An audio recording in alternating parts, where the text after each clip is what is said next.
Hello,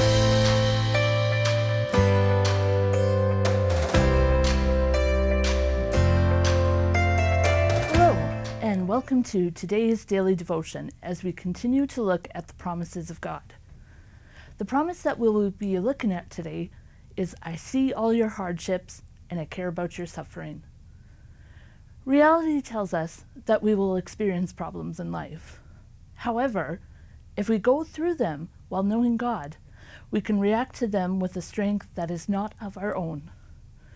We can take comfort in knowing that He is bigger than all our problems, and we will not be left alone to deal with them.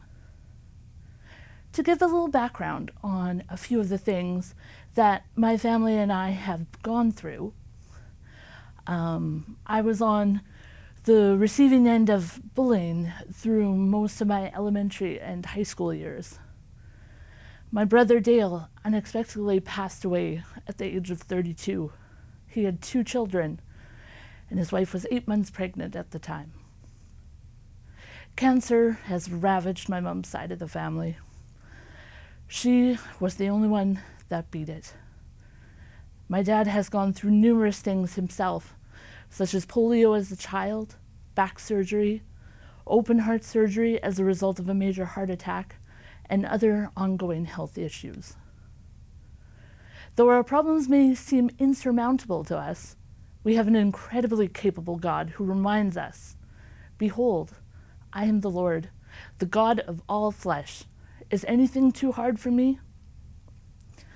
In the Psalms, I like how David was very transparent and honest in his communication with God.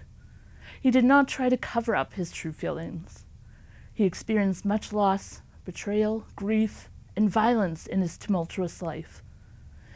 In chapter 31, verse 7, he writes, "I will be glad and rejoice in your love, for you saw my affliction and knew the anguish of my soul." David was keenly aware of the steadfast love that God had for him. He was also aware that God understood his suffering, and he deeply cared for him amid his distress. So I want to remind you today, no matter what you are going through in your life, God is here. He is present, He cares, and He will never leave us. He knows us more than we know ourselves. When He sees us struggling and suffering, God's heart is filled with compassion.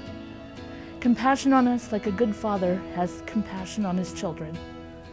My prayer for us today is that you and I may sense His steadfast love regardless of what we may be going through.